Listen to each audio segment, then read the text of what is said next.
there are some folks in the Zoom part whose names I don't know, so I am going to introduce myself, which I realize is completely unnecessary for the people in the room. I'm Jenni Levy. I am professional space for 15 years, following a 20-year career in primary care. I am currently working as a per diem physician for Lehigh Valley Hospice. And one of the things that comes up repeatedly, both at work when we talk to people as they are making a transition into end-of-life care or struggling with the transition into end-of-life care, and in the rest of my life, because I am now of an age where I have friends who have parents who are dealing with this, I have friends who themselves are dealing with this, and so it comes up a lot. And there isn't, unfortunately, a lot of information out there. People end up very confused and struggle to figure out how to make those decisions and how to set things up in advance so that the people who might end up making our decisions for us have the guidance that they need. Unfortunately, nobody knows how to do this pool includes a large number of my colleagues. So I wish people could get more help from their clinicians and their medical teams before they meet me. Unfortunately, it doesn't happen that way. And so what we're going to talk about today is how to put your values into action in a way that can be helpful to you. Before I start, what in particular were you all hoping for to get out of this today? That's a question also for the Zoom folks. Please put it in the chat. I think for me, I have a will, but I need to know what's next. Okay, so a will takes care of your possessions. Yeah. It's your stuff, your money, your dog, that. Not equating a dog with a possession, just to be completely clear, because I know in this room that would get me run out on a rail. What's next is your care, and that's what we're going to talk about today. I have a will and I have advanced directives. Okay.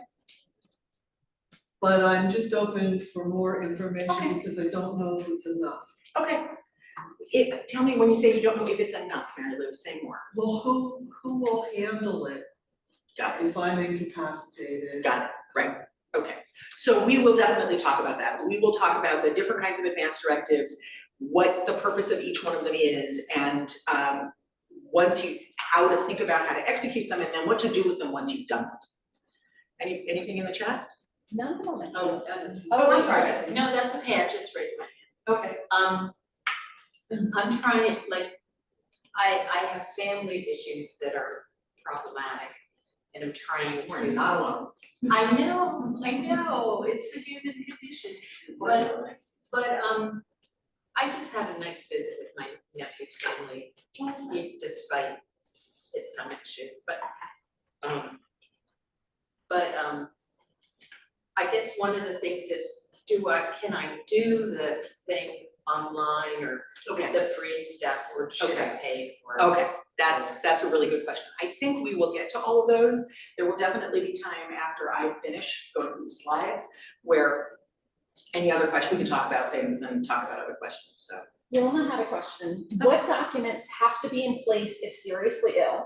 Do you need power of attorney for your spouse, children? We will definitely cover that. So thank you, Wilma. Okay, go ahead, next slide, please. Oh, there's one more. Once dementia in a patient is identified, can any changes be made to documents? Oh, please remind me of that question when I get to the end, and because I don't specifically cover that, but I definitely can talk about it. So this is, I think at this point, most people are aware of the book, and I think there was then a movie called Tuesdays with Morrie. Oh, yeah. And this is a quote from Morrie Schwartz in that book. I don't want to leave the world in a state of fright. I want to know what's happening, accept it, get to a peaceful place and let go. When you learn how to die, you learn how to live. Next slide. So in 1900, more than 90% of Americans died at home. You got your medical care at home, you died at home, you got laid out in the front parlor, you got buried in the family graveyard. This was true primarily in more rural, outside of the urban environment, but most Americans lived outside of cities at that point. In 2000, which was the last year I had this information when I made this slide, and it hasn't changed significantly. I looked at it recently. 56% of Americans died in hospitals and 19% in nursing homes. So the majority of people are dying in care, and that is still true. Next. And yet, most people, when asked, say they would prefer to die at home. Next. Oh, I put that slide in the wrong place. Go forward and then we'll go back. Okay. So what's going wrong? What's going wrong is that these are difficult conversations. Nobody wants to talk about death. My colleagues don't want to talk about death. No, really nobody wants to talk about death. I do. Okay, well, we all do because we're all here, but in general, these are difficult conversations, and I can tell you, based on my own experience, that most clinicians are not trained to do this. The very first DNR, I say that in quotes because it should never be that conversation, that I ever saw was one that I did. 3 weeks after I graduated medical school in my internship, I was sent at 10 o'clock at night down to the ICU to talk to a family about extubating their loved one. I had never met them, and nobody else had broached this subject with them before. I remember that conversation with absolute horror, and I can only imagine how they remember it. Yeah, awful, awful, awful. But it is somewhat better now in some training programs, but by no means universal. So even people who want to have the conversations don't necessarily know how to have the conversation. There's not a lot of information, right? That's why you're here. You're here because even though you know that this is a thing and you want to do it and you want to do it right, you're not exactly sure where to get the information. Timing is everything. The decisions that we make will change throughout our lives. I did a version of this talk a number of years ago for a community group at MAC, and a woman came up to me afterwards to tell me her story. She had breast cancer, I think, in her 30s. And at that time she had small children. And what she said to me is, I had to live for my children, and I would have gone through anything. I didn't care what it took out of me in the moment. And she did. She went through hell and she survived. She was, at the time I had this conversation with her, in her 80s, and she had been diagnosed with colon cancer. At this point in her life, children are grown, but her husband was chronically ill, and she was his primary caregiver. And she said, now, even with cancer, I know I'm going to outlive him, and now I can't do any treatment that is going to make me unable to care for him. So she had basically refused treatment. So same woman, completely different decisions because of what her life demanded of her and what her values were at any given moment. So timing is everything. And so this isn't a single conversation. This isn't once and done. We have to keep thinking about it and keep talking about it throughout our lives. Medical care is incredibly fragmented in the United States right now. It is only getting worse. If you are lucky enough to have a primary care physician that you see on an ongoing basis, that you've known for a while and that you feel comfortable with, that physician is not going to follow you in the hospital if you get sick. And that physician is not going to be the one who takes care of you with your chronic illness, whether that chronic illness is cancer or dementia or heart disease or lung disease. You're going to see a specialist. And we, being the American medical system, do a terrible job of communicating among ourselves. I talked with somebody recently who had seen her oncologist and had testing done and went to see her primary care physician, who said, well, I don't have that information, you have to all, and it was all blood work, you have to get that all done again. That's ridiculous. Yeah. That is ridiculous. And and it happens. I know it happens, and she was telling me the truth. And then as Wilma, somebody has already mentioned, we can't always make our own decisions, right?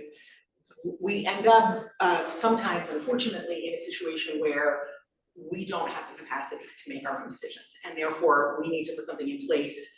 Whatever decisions we want made, somebody else has to be able to speak for us. Now, if you could go back. Oh, good Lord, I apologize for the slides. I thought I had them right. So since I am doing this presentation at a synagogue, I wanted to think a bit about what Judaism tells us about this. Many of us have heard the term pikuach nefesh, which means saving a life.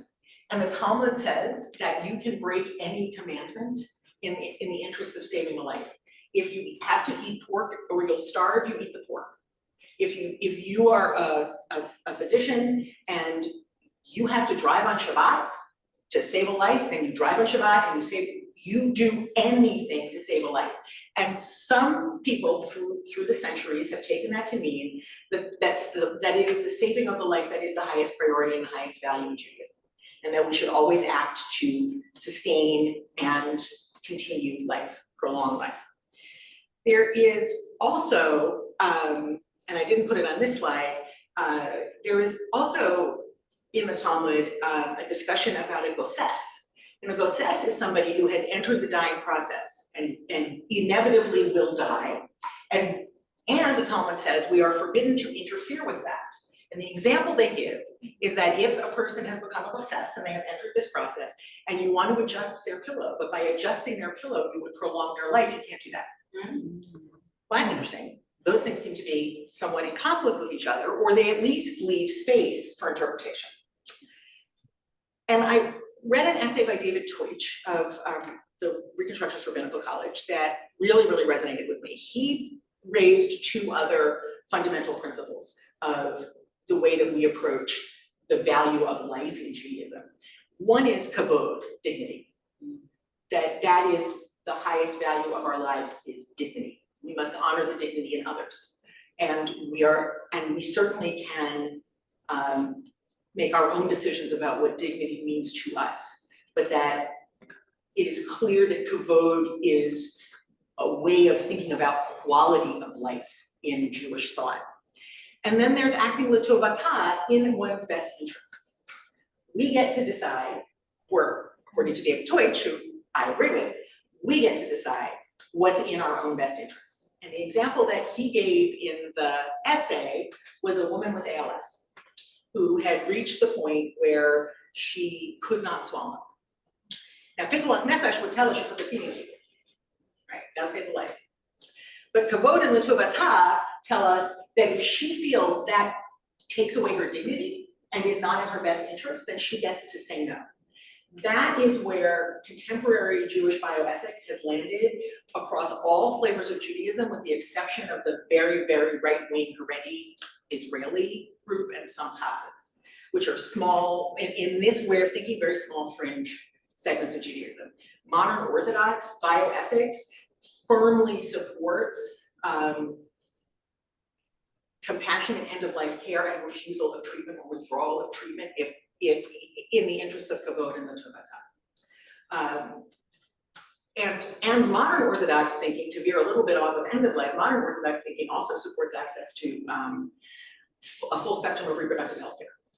Because all of Jewish thinking, again, right-wing fringe people aside, all of Jewish thinking firmly believes that the right of the mother outweighs the right of the fetus.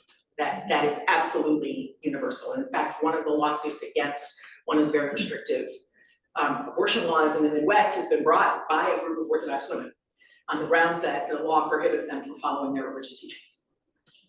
So, sorry, sideline. Next slide, which I guess is blank. Next slide, hopefully is an actual slide. Oh, it's the title. That's the problem. It's because it's an edit mode now. Oh, for God's sake, I apologize. So we can't often control the time of our death. I'm not going to get into medical aid in dying in this conversation, by the way, just to let you know that's not on the agenda. It's a much longer and more complicated talk than I'm prepared to do today. But we can influence the manner in which we die. Next slide. So when we talk to people, overwhelmingly, this is what people say that they want. People want independence. They want to be able to care for themselves. This is kavod, right? This is dignity. They do not want to be, the word I hear most often is vegetable, by which people generally mean that their brains are gone, and which I interpret to mean you can't meaningfully connect with anybody or communicate with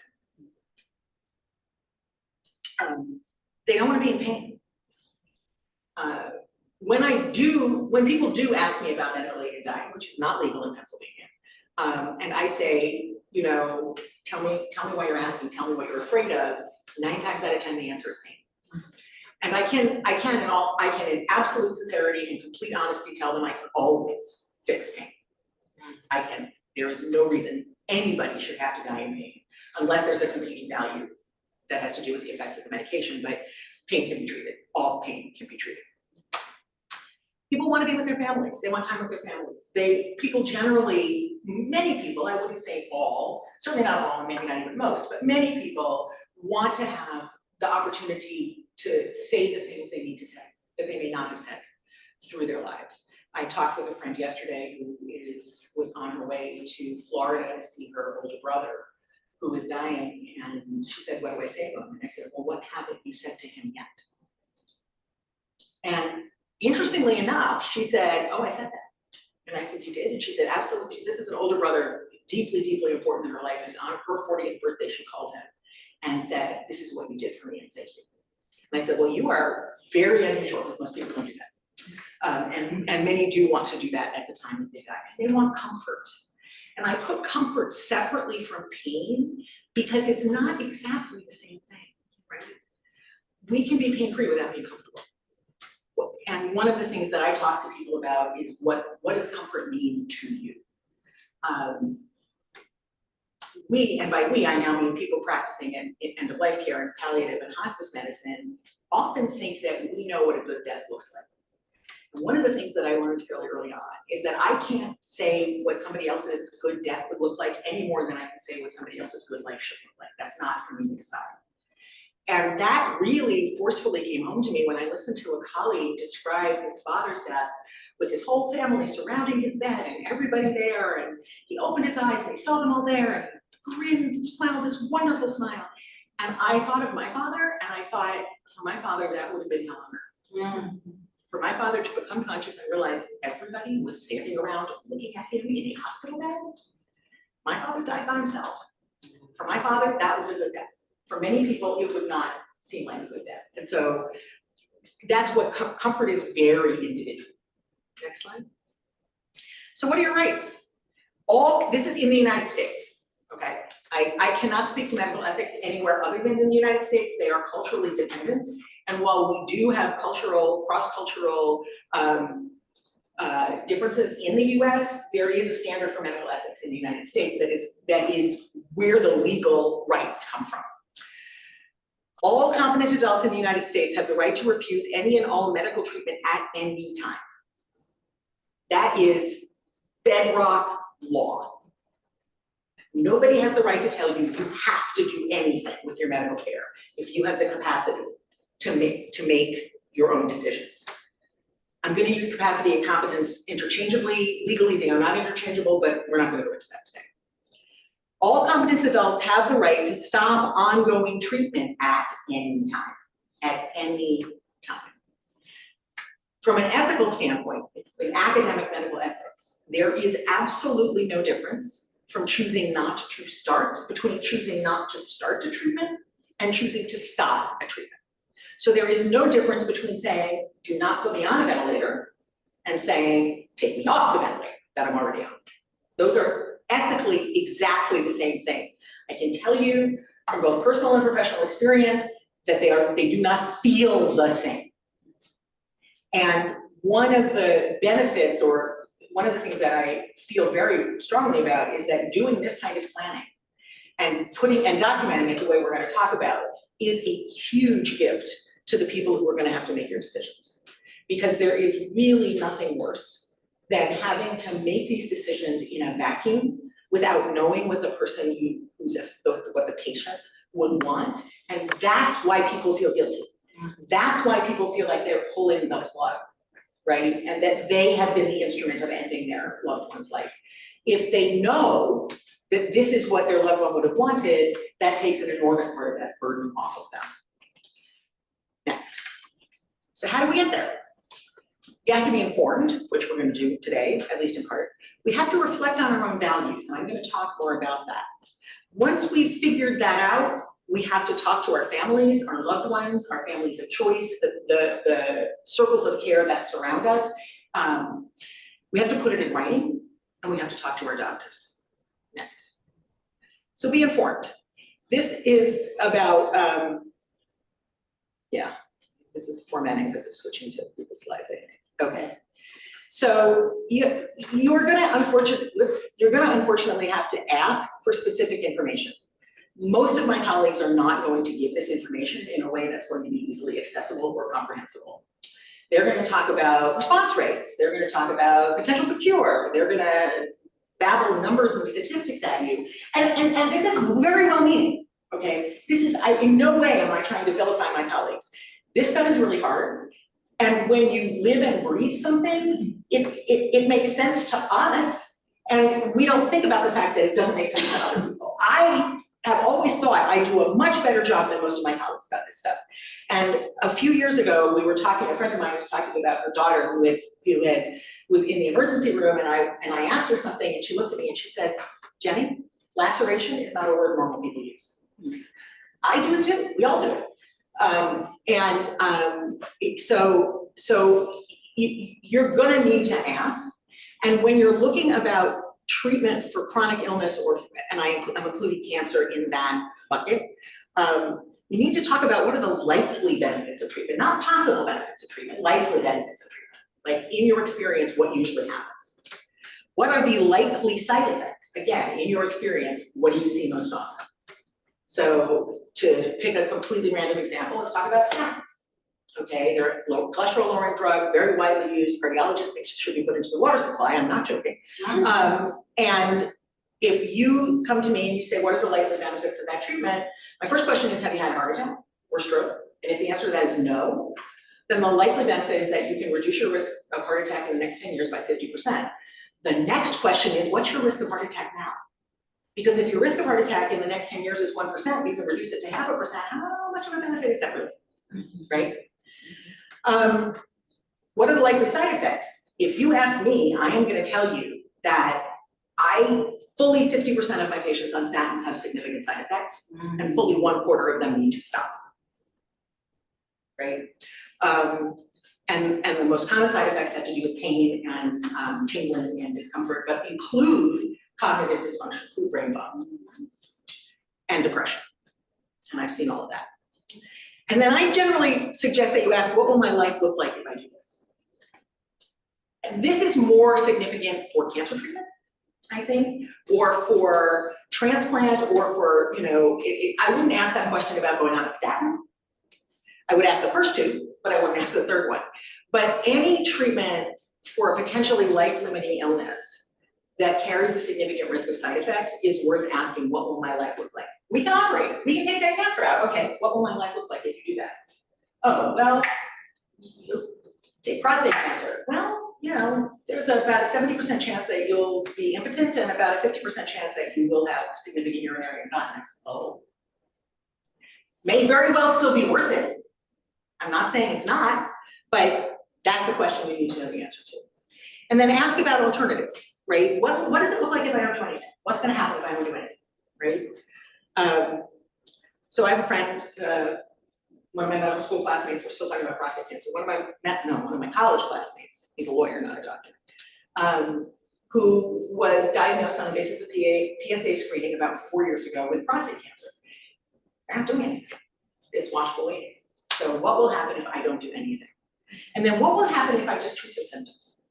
So what will happen if instead of, putting me on the medicine to, or chemotherapy or surgery or something like that, or instead of getting a left ventricular assist device for heart failure, an implant that actually squeezes your heart to work better, what if we just treat the symptoms? What if we just treat the pain, the shortness of breath, or the swelling, or whatever? What would that look like? Is that all that's on the slide? It's, Sorry, I don't remember what's on the slide. Okay. Well, we're going to assume that's most of it. I don't think I'm missing anything significant. Take it out of slideshow. Sorry, I realize you can't see it. Don't worry about it. okay. Let's just go on to the next slide. So we've gotten information, right? Now we know what's likely to happen, right? And what our options are. So the next step is to reflect on our own values. And the fundamental question is what makes life worth living? And the related question of what is your deal breaker, right? So in particular, to what makes life worth living, what would absolutely make life not worth living, right? What situation, condition, disability, lots of different words you could use, would make you say, no, this is not a quality of life I want. So I've had this conversation with David, my husband, who is my power of attorney, and he knows that if, God forbid, he should have to do this, that the question he needs to ask is, for whatever the treatment is, does this have at least a 50% chance of returning her to a state where she can meaningfully communicate? If I can understand what's being said to me and I can communicate back, I don't want to be bedbound, but I live with it. If I can't do that, that is a life that is not worth living to me. This surprises absolutely nobody who's ever met me. But that's my question. And I think both of those pieces are important. What's the bottom line deal breaker? I can't go there. And what's the likelihood that I would need for that to happen, to go through potentially difficult or painful or risky treatment? For me, it's 50%. For some people, it's 10%. If I've got a 10% chance, I want it. Okay. For some people, it's 90%, unless you can pretty much guarantee me, And sometimes that varies depending on what the treatment is going to be and what the consequences of the treatment are going to be. Please, by the way, feel free, both here and on Zoom, to flag me down, interrupt me, ask a question. And I think it's also worth thinking about what our religious or spiritual traditions tell us. And we talked a little bit about that for Judaism, and almost every religious or spiritual tradition that I'm aware of has a path of thought to follow to help guide these kinds of decisions. And people may or may not agree with it, but it gives you something to think about and to react against. For a lot of people, particularly people who've been raised in a family that's really firmly embedded in a religious or spiritual tradition, it can be very, very difficult to go against that. And it can create a lot of distress. And so it's helpful to me as a practitioner to know that's what I'm dealing with so that I can help support people through that. Next. So we've gotten the information. We've reflected on our values. We have an idea what would be right for us. The next thing is to talk to our families. And families, I should clearly rewrite this presentation because families is the wrong word, okay? Families generally implies people legally or physiologically related to you. Often those are not the people we want making our decisions. As Betsy said, families are complicated. Everybody's got some kind of family dynamics. Lots of those are difficult. So you need to talk to your people, whoever those are, right? Might be your family, might be a friend, might be, your cousin, I don't know, but you need to talk to your people. And the two things, and the first thing is you need to know who you want to be your decision maker. Who do you want to speak for you if you cannot speak for yourself? You need to pick at least two people, because things happen. So you need a primary and at least one alternate. And then you need to talk to them, right? You can do all of the paperwork in the world. You can get every I dotted, every T crossed, notarized, signed, sealed, delivered, the whole thing. If you haven't talked to that person, you're putting them in a terrible position and you're reducing the chance that the decisions are going to be made the way you want them to. You have to talk to them. There is a group called the One Slide Project that for the last, it's probably 10 years, has a campaign in November to get people to have this conversation at Thanksgiving. Because that's when you're most likely to be with the people you are most likely to want, or who are most likely going to get dragged into this conversation. And they have one slide that, to help guide that conversation. It took me 25, they 21. You need to talk to them about your values, your goals, which I think is what got cut off on the bottom of that other slide. So the goals would be, they may be specific goals, like I want to get to somebody's graduation, I want to get to somebody's wedding. Or they may be more global goals, like I need to be able to walk in the woods. I need, it can be any number of things, but you need to know what they are and you need to communicate those. And while talking about technology is complicated for reasons that I'm going to get into more in a minute, it is important to have a conversation. By technology, I mean the various ways that my colleagues and I can install the human body. Ventilators, feeding tubes, various kinds of medications that have various kinds of side effects, intravenous feeding, amputations. All of that falls to me under the heading of technology. Now, in my view, not just mine actually, because I learned this from people way smarter and more experienced than me. Your job is to figure out what your goals and values are. My job is to tell you what technology will get you there and what technology will not get you there. A lot of my colleagues will say to you, oh, I can't tell people not to do something. Yes, you can. If you've had the conversation about values, if somebody says to me, says back to me something, my version of what I said about communication, I need to be able to communicate with my family. And I can say, okay, if you get to the point where you would need CPR, CPR is not going to get you there. And I recommend that we not do that. And it's not me saying, oh, you shouldn't have CPR, I'm the great decision maker from high atop the thing. It's me saying, I hear what you're telling me about what's most important to you, and that's not going to do it, right? That's just not going to do it. So I generally, it's not, in my mind, it's not crucial to have information about technology in your advanced directives. There are a couple of exceptions to that. You do need to say something about CPR and something about a ventilator, but I'll talk more about that in a minute. It can be helpful if there are things you absolutely know you would never, ever, ever want to have, right? Like some people are really very clear that you are not amputating any part of my body. I don't care. If that means I'm gonna die, then I'm gonna die. You are not taking off my foot. Okay. So, I mean, I don't mean okay, like it's no big deal, but that's clear and I can work with that. So if there are things that fall into that broad technology category that you feel very strongly about, either having or not having, you need to communicate that to the people who are going to be making your decisions. Next. Be specific. Do not say do everything or pull the plug. Okay? Do not say that. That is not helpful. What the heck is everything? Depends, right? And by the way, we don't actually pull the plug. That's not how it works.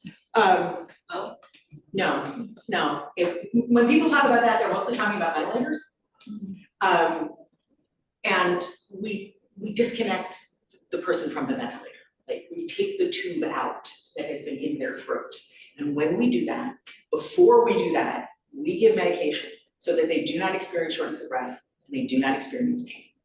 And then the noise of the ventilator stops and the beeping of the alarm stops and all the rest of that stops and everything gets much more peaceful.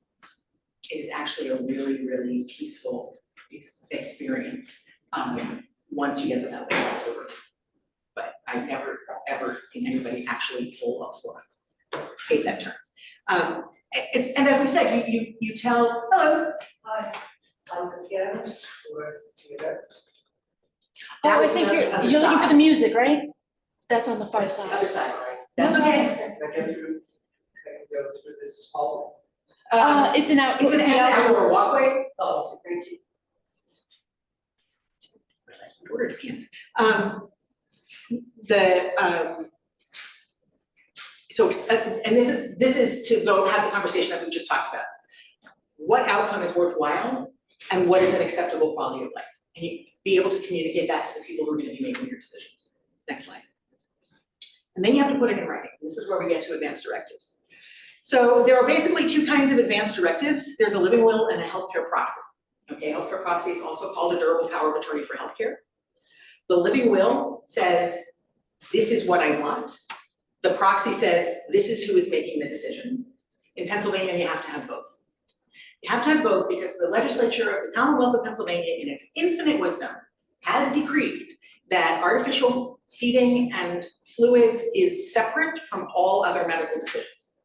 And if you name somebody your medical decision maker, again, signed, sealed, delivered, I's, T's, whole deal, but you don't put in writing something specific about not wanting artificial nutrition or hydration, technically, legally, I'm supposed to provide it.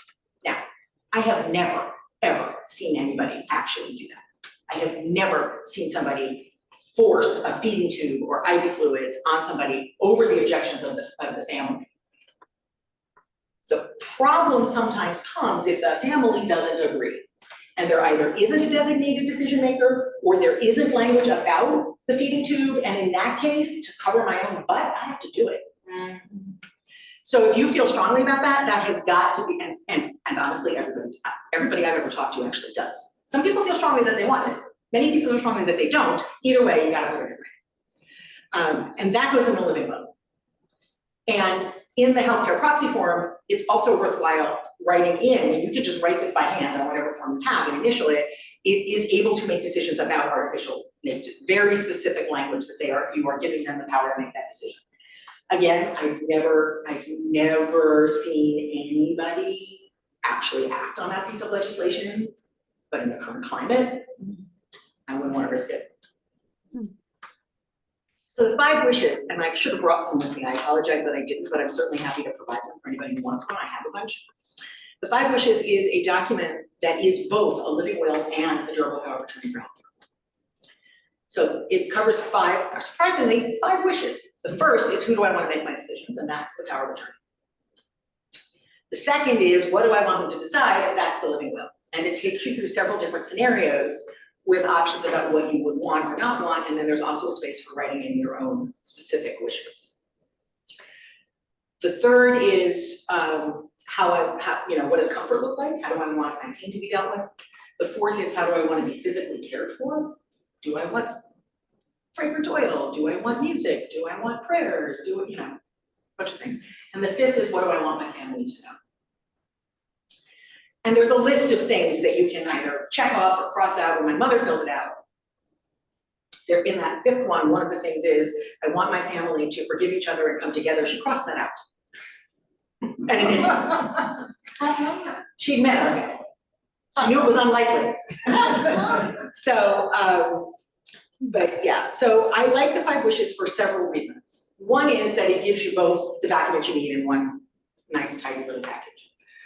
The other is that if you go to a lawyer and you ask for a living will, most of the time you will be handed a boilerplate form that says, I do or I don't want CPR, feeding tube, antibiotics, chemotherapy, maybe a couple other things. That is only valid legally in one circumstance, and that's if 2 physicians determine that you have a terminal illness. You're gonna die. Now, again, in practice, we all use that as a guide. If somebody comes to me and says, here's my mother's living will, I'm not gonna say, oh, but I don't think she's dying, we can't pay attention to that. We do, we pay attention to it, and we use it as a guide. But that one is, to me, is a very blunt instrument. It is not helpful with any of the things we talked about, like, what does a good function look like? What does quality of life look like? What does a really good day look like? It's no help, it's a menu, and it's not helpful to me. The 5 wishes has a lot more nuance to it, and a lot more ability to get to those kinds of things that we talked about. So that's one of the reasons that I like that. The other reason I like it is you don't need a lawyer. You don't, in Pennsylvania, need a notary. You fill the form out and you have 2 people witness your signature. Doesn't mean that you have to tell them what's in the document. All they're saying is, I saw Betsy sign this and I know she's Betsy. That's it. Those 2 people have to be adults over the age of 18 who are not named in the document. So you can't put your power of attorney in there. They can't witness. If you're naming me as your power of attorney, I can't witness the document. And in general, it's good practice that most of your care team's not gonna do that. We will not witness those documents generally. Whether or not we can is sort of a gray area, so we just So that's the 5 wishes? That's the 5 wishes. Don't need a lawyer, don't need a notary. It is available online at 5wishes.org, but I've got a whole bunch of them at home and I'm happy to, I really should have thought to bring them, I apologize. But I'm happy to arrange for people to get them. Yes. So we talked about this, right? I already went over this. I think living will contain specific instructions, activated only when you are terminally ill, unable to speak for yourself, and directed at healthcare providers. Next. Healthcare agent, talked about that. Does not, by the way, healthcare agent doesn't require a life-limiting illness, right? If you have a car accident, you're knocked unconscious. Your healthcare agent has the power to speak for you. If you can speak for yourself, your healthcare agent has absolutely no role and no standing. If you can make your own decisions, you make your own decisions. But if you can't make your own decisions for any reason, then this person steps in. A friend of mine who's my age had, got a raging infection and was septic and was confused, and her husband, she was not dying, thank God, but her husband was her decision maker and legally stepped in. And doesn't need to be a family member, can be anybody you choose. Next.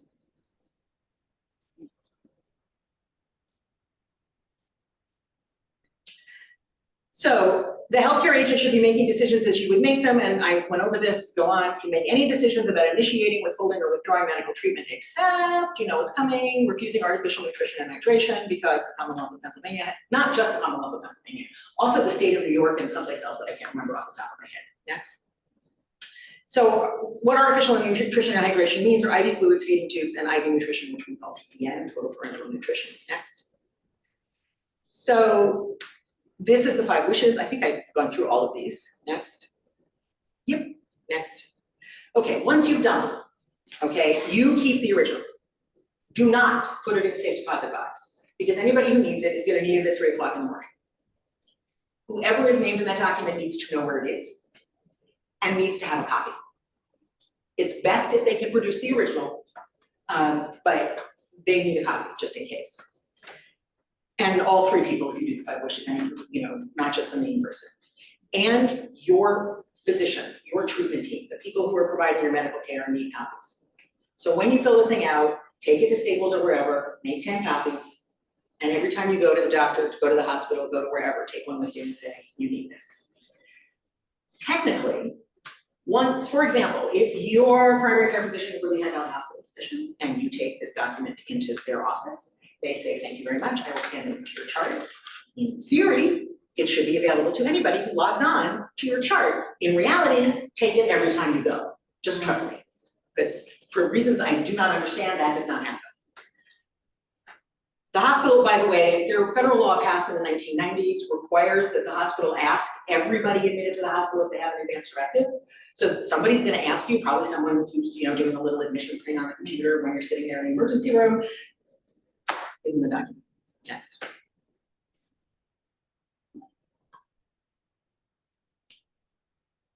Is that it?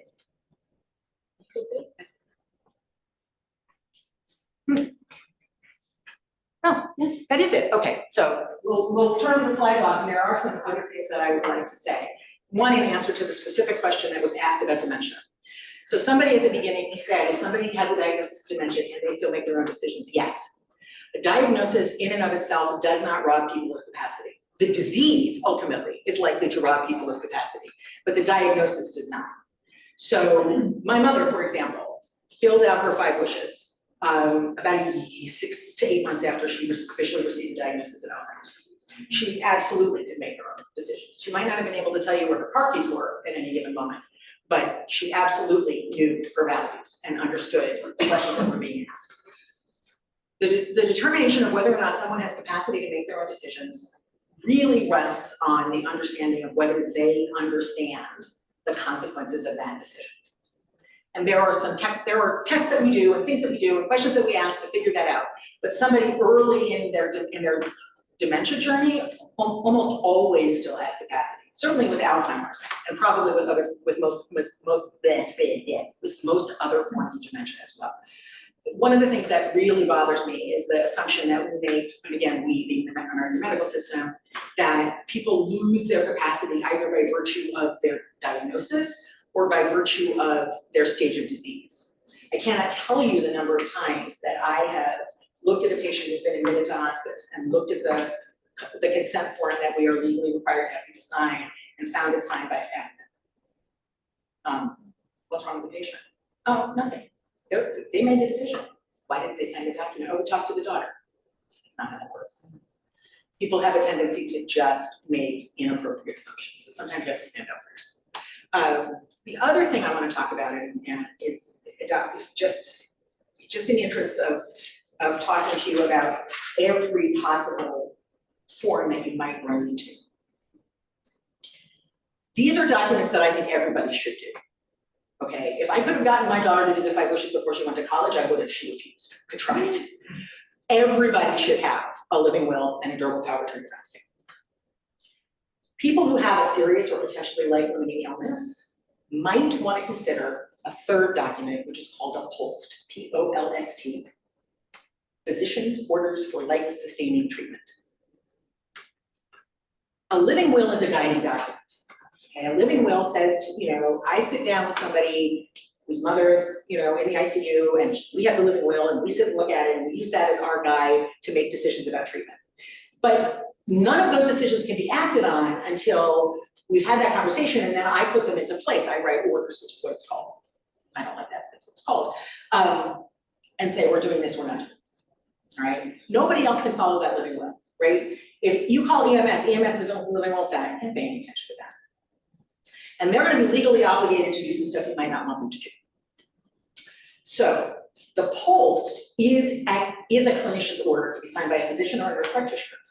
And in Pennsylvania, it contains 4 separate sections where you give instructions about what you do or don't want. Do you want CPR? Yes or no? Beyond CPR, it gives 3 different levels of treatment that you can have. Then there's a question about antibiotics, and then there's a question about feeding tubes.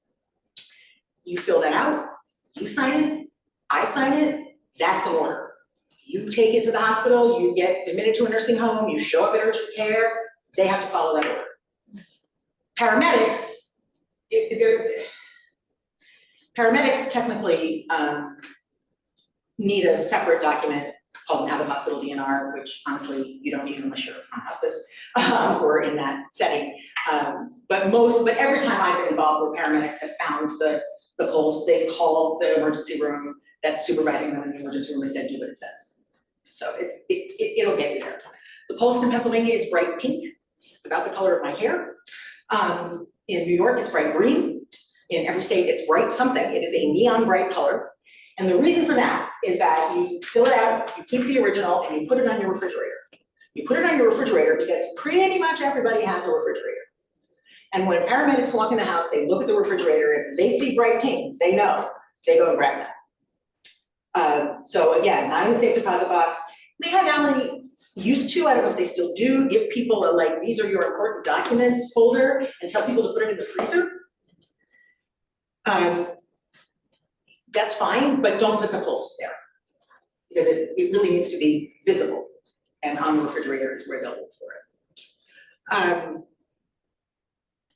So I think I covered all of the things that were raised at the beginning. Oh, one other thing. I thought I had a slide on this, but clearly I don't. This is, again, I apologize to the non-Pennsylvania people in the audience. This is specific to Pennsylvania and it's important. So Pennsylvania, a number of years ago, put in place a law that tells us who is legally allowed to make decisions for people if they don't have an advance directive. And it gives us a list of people in hierarchical order, right? If you have a living spouse, they make your decisions. If you left them 20 years ago and haven't spoken to them since, but you're not divorced, they still make your decisions. I'm legally required to try to make that happen. If you don't have a living spouse, then your adult children make that decision. If you don't have either of those, your parents, then it's siblings, then it is other more distant family members, and then at the bottom of the list are friends or community members who have reason to know your wishes. So first of all, if you're running that list in your head and the person that's coming up for you is somebody you don't want to make your decision, you gotta fill this paperwork out. I gave this talk a number of years ago at a community event, and a woman came up to me afterwards and said, "Are you telling me it would be my sister?" And I said, "Are you married?" She said, "No." I said, "Children?" "No." "Parents?" "No." I said, "Yes, it would be your sister." She said, "Oh my God." Okay. The other things that are worth knowing again is that if you are partnered with somebody that you are not legally married to, they will have no standing until they get to the bottom of that list. Gotta fill this out, okay? Third situation that people run into And this actually, when I was setting up my consulting practice, a friend of mine let me sort of practice on her and her brand new husband, just married for the second time. And we got to this part, which is, if you are currently married to somebody who is not the other parent of your adult children, they have equal standing. And it's majority rule. And I have to include the children in the conversation. She had, at that point, a 19 and 21-year-old son. And she filled out the document while we were sitting there, because she got, she was like, aha. So yeah, so that legislation has been very helpful to us it means that we don't have to run around in circles trying to figure out who's supposed to make the decision if we don't have the paperwork. It has put me directly in a situation where I'm turning to somebody that I know the patient would not want me to be turning to, but I have no choice. So that is the last and final reason why I think everybody needs to do this paperwork, because unfortunately, not all of us can rely on or trust the people who show up on that list. There had been a question earlier about once dementia is identified, can you change after the fact, or does everything? Thank you. I thank you for reminding me. That was the specific question.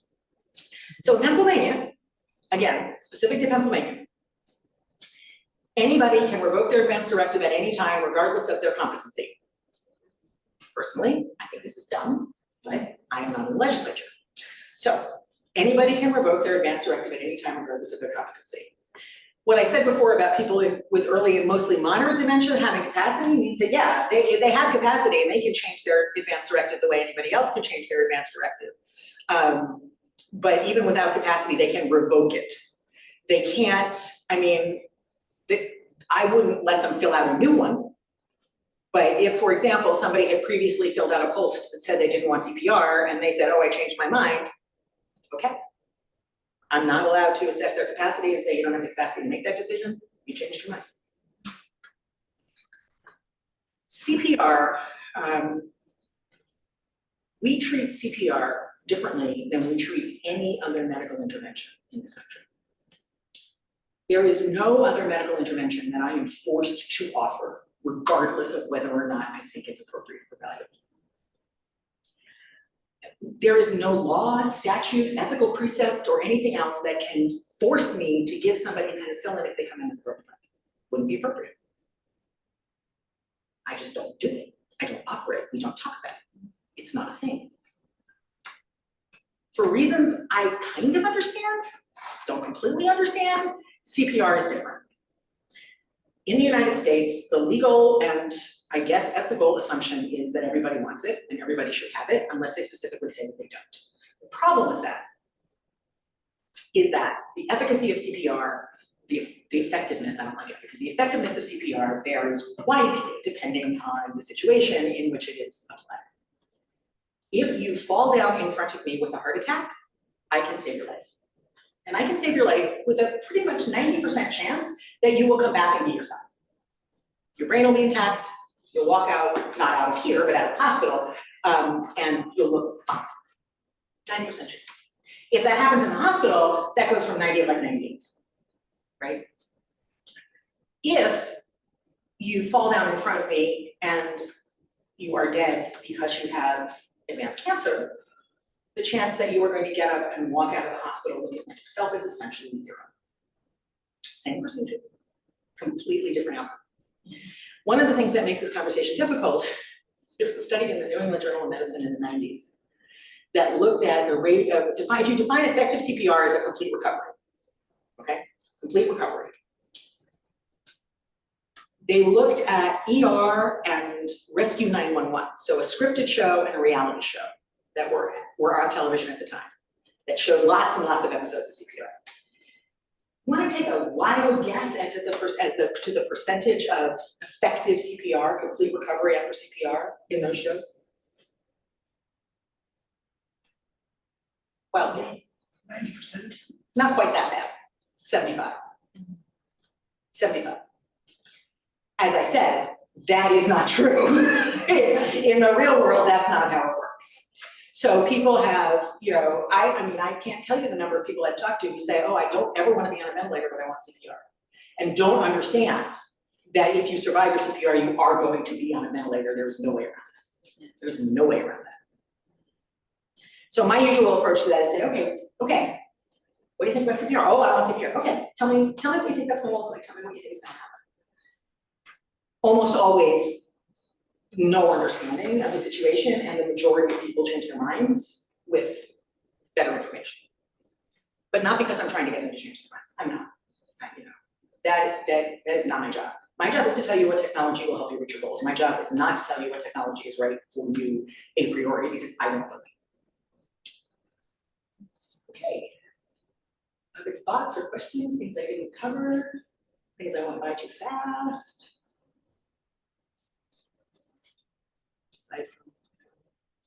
I have to ask the slide formatting, for which I apologize. Anything else from the Zoom crew? No, at the moment. If anyone's welcome to unmute or type in the chat, whichever works better for you.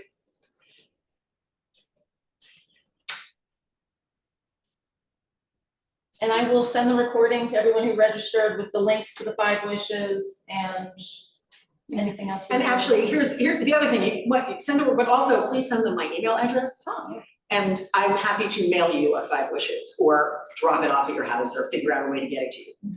I regularly do, I have a stack of them. And I really should have brought them. I usually do when I do this talk and I just didn't think about it. So is discussion of medical aid and dying sort of going too far? Turn the recording off. okay. Please, not